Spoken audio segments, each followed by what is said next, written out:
Hey, and welcome to my very first video on YouTube. I have been a fan of BookTube for a while. Yeah, and I have decided that my first video is going to be about reading all of these books in front of me, which you cannot see because it's a lot. So I'm just going to go through them. And a lot of these, I have no idea what they're about. I've just picked them up. The first two are Bloody for Love, or Bloody Fool for Love by William Ritter.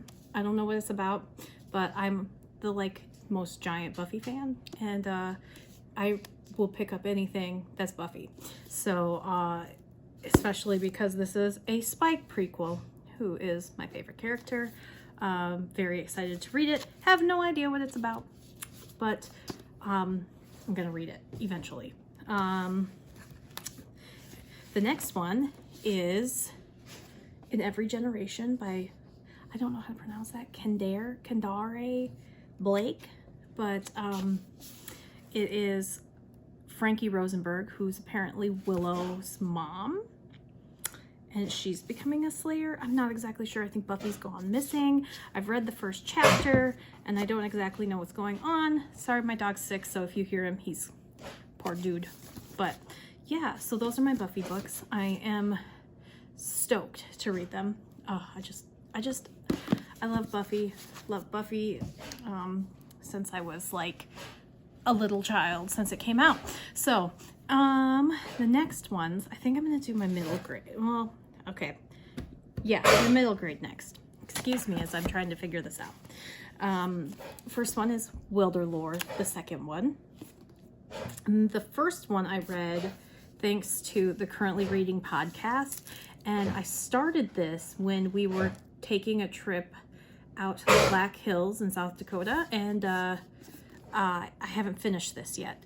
So I want to finish this, and then the next one, I have no idea what this next one is about. I have no idea what happens in this one, but I like to call the Wilderlore series like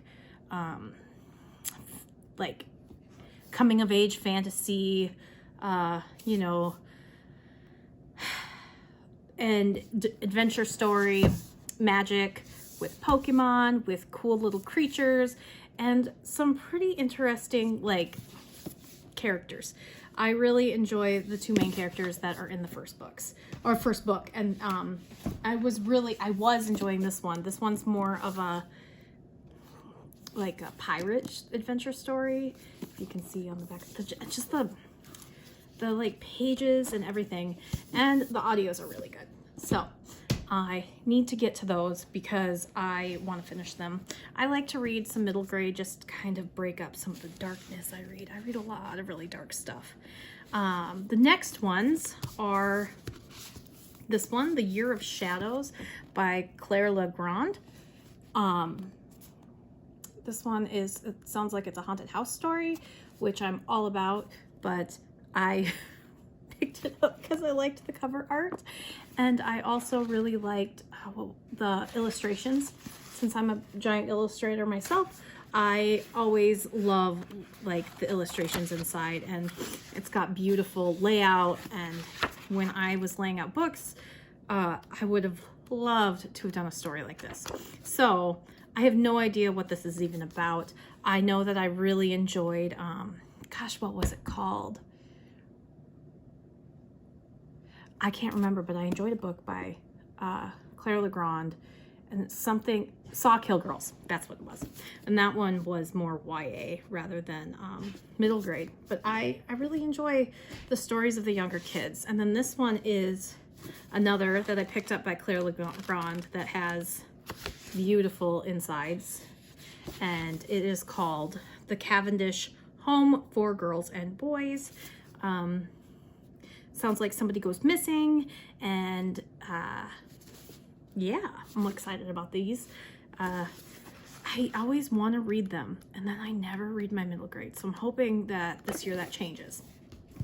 And this one is another middle grade that I have had on my list for Just Forever. The Night Gardener by Jonathan Oxtier. I've read the first few chapters. It's cover, the inside, like, this is just beautiful. I managed to get a library copy, like an old library used copy, so I got it for really, really low cost. But this one is very gothic, very dark. Not dark, but you know, darker, like, for younger audiences. And I am just all about the gothic stories. You will see this here in a second when I pull out the next of mine.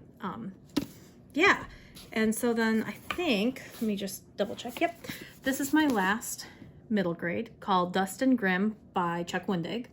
It sounded so good. The illustrations, again, I just love them. I am a sucker for illustrations. See, I can't talk. I'm an illustrator myself, so like illustrations really get to me, and sometimes I pick up books just because I like the illustrations, and sometimes I pick them up to study the illustrations and not because I like the story. But I'm not sure about this one. I'm scared of Chuck Wendig because I didn't enjoy his adult book, Book of Accidents, and so I've kind of put this one off. I bought it in October, and so I've had it for a few months, but I want to get to it. I'm starting to read more physical books. For a while I had issues with my hands, so I couldn't, but now I'm doing okay, so I'm picking these books up so I can actually read them. And so then it's my gothics, which honestly I think they're all, I have like piles right here, and they're all just kind of everywhere.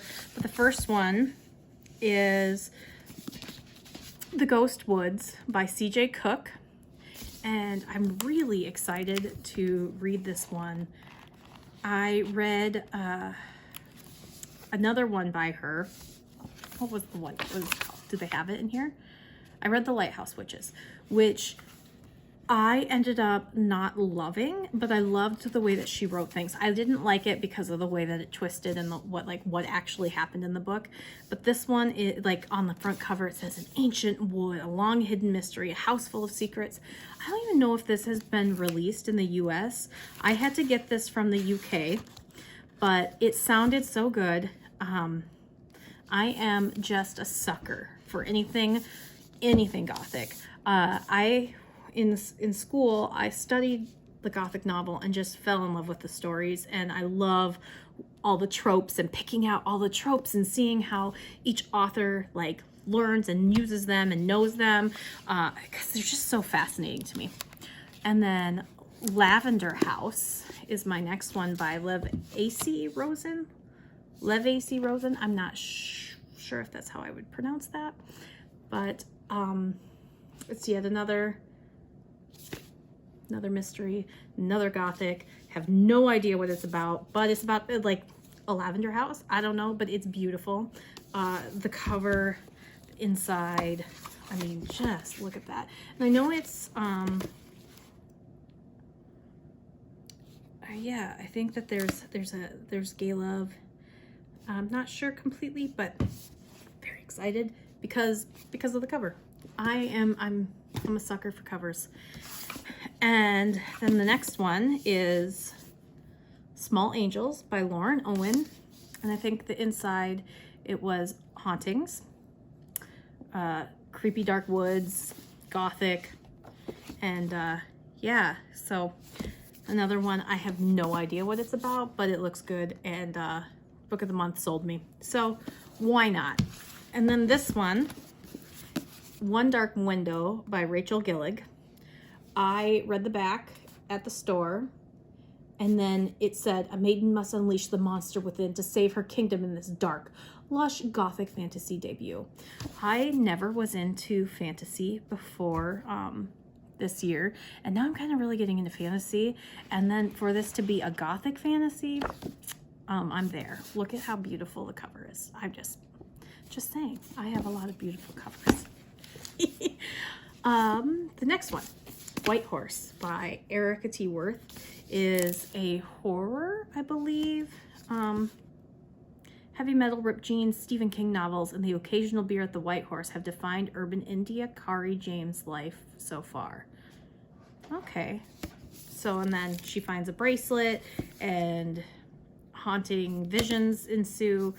I haven't heard great reviews of this one.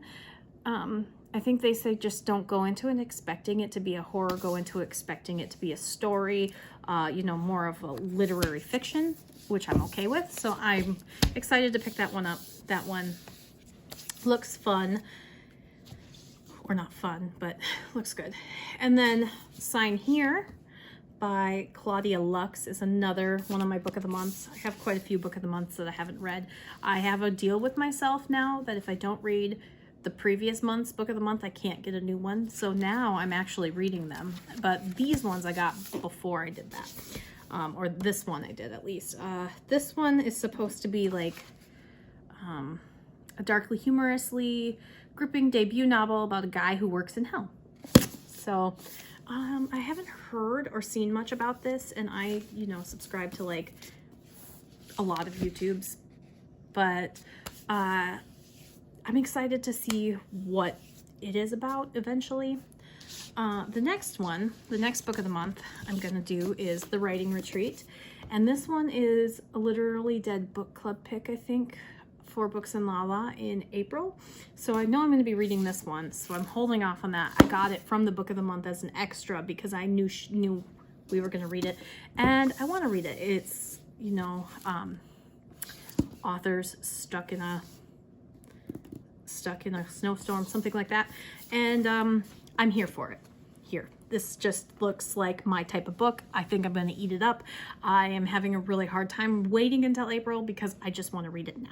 So that's that one. And then this one I picked up because the cover is beautiful. It's supposed to be Gothic infused story. And it's just sounds fantastic. The Last Tale of the Flower Bride. And so I picked this one up.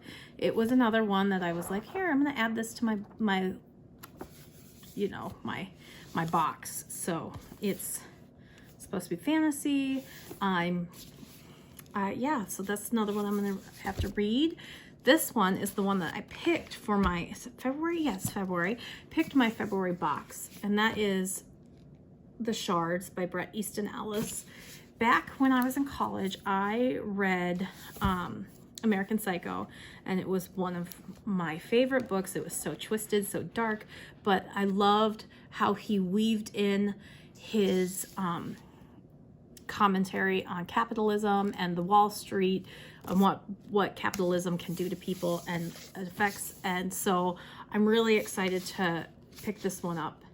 And gosh, I don't even know what this one is about, but I really love Bret Easton Ellis. I love what he has to say about the world and his, like, how he crafts the words. I am having a really hard time talking today, so don't mind me. The next one is a tiny little book. I picked it up In the Company of Witches by Arlie Wallace. I picked it up months and months and months ago. I haven't read a little, like, penny, do they call these trade paperbacks? I don't know. I haven't read one of these like little tiny books like this in a really long time. It feels so nice in my hands because I used to read them all the time. I have gone through this like phase in the last year that I just want some happy, funny, cozy, witchy mysteries. And this is a cozy mystery. I think it's set in an event fall witchy B&B. So I don't know what it's about. I heard that it's really just great. I think I found this on my currently reading Facebook group. I'm pretty sure. The next one is The Haunting of Maddie Clare by Simone St. James. I just fell in love. My friend read The Broken Girls, which I have not read yet. I have it, but my friend recommended to me The Broken Girls, and then I read The Sundown Motel instead. Of course, this was a couple years ago, and I've since read a couple of Simone St. James backlists. I read Book of Cold Cases, and she has become a favorite author. So I'm just now reading her backlist. I saw this on a shelf, and I can't wait to read it. I adore Simone St. James. I will read everything. She's got kind of like this like thriller. Her stuff always has a ghost. That's kind of her thing, is paranormal. Some of them have romance. I don't know if this one will, but yeah, I just really like them. And I'm saying a lot because I'm kind of nervous about this, so just roll with me if you're still here. Thank you. I really appreciate it. Okay, the next one is Tomorrow, Tomorrow, and Tomorrow by Gabrielle Zevin. I've heard so many good things about this book.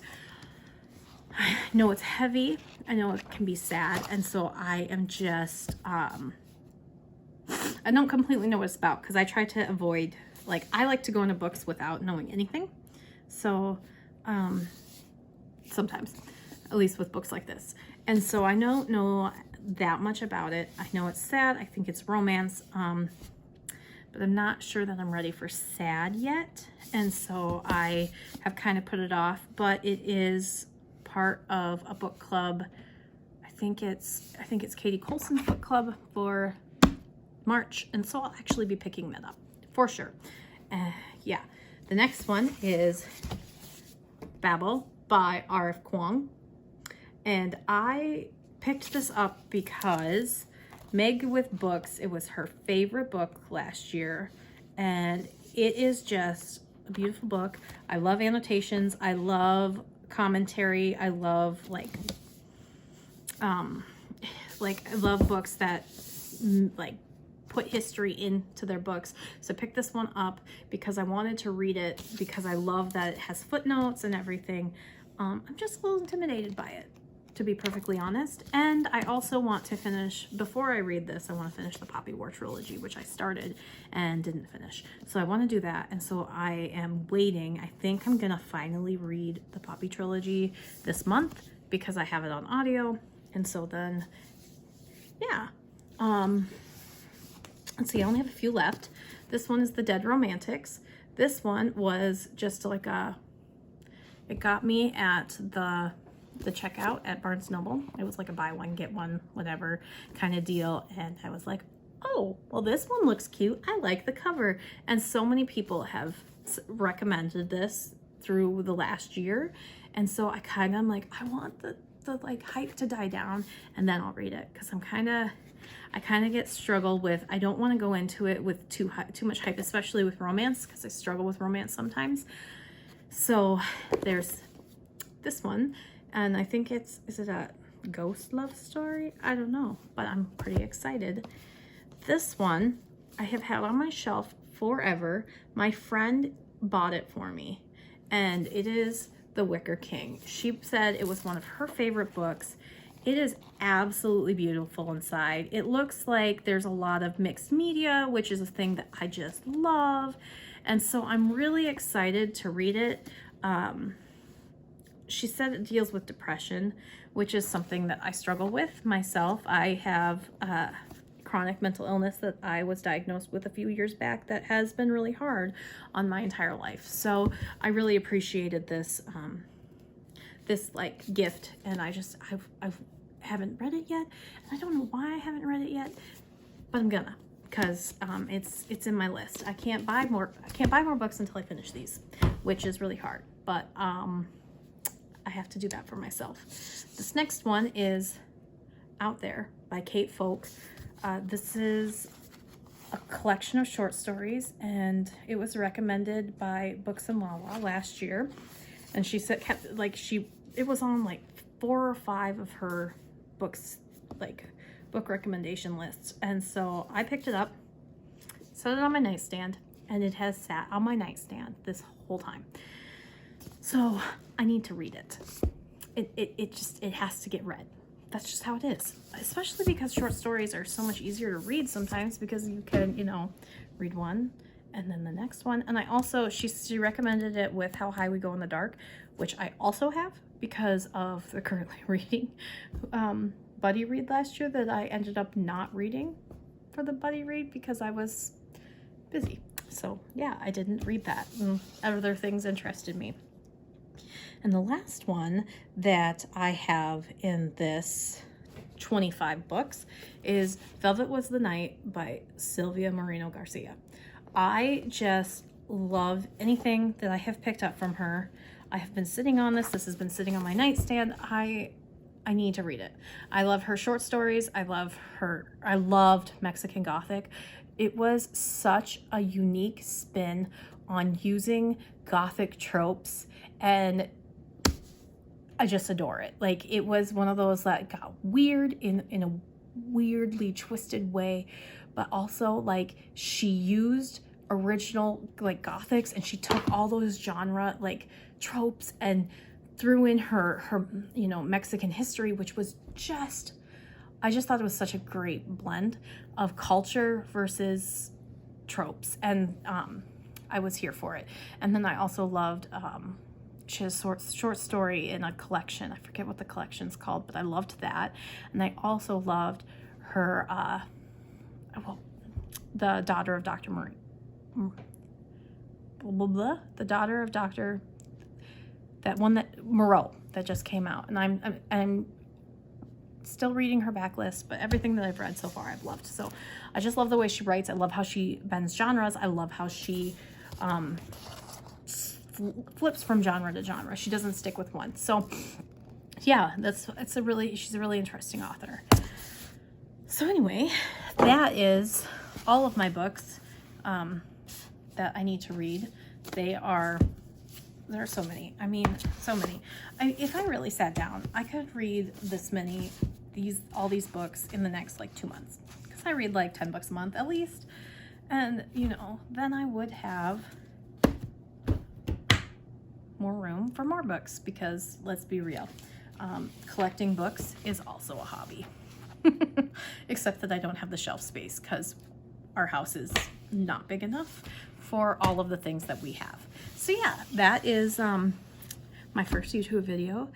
Thank you if you stuck around. If you stuck around, will you put in the comments purple heart, because it's my favorite, and any words of encouragement, any words of what I could do better, how I could do this. I know I should stop saying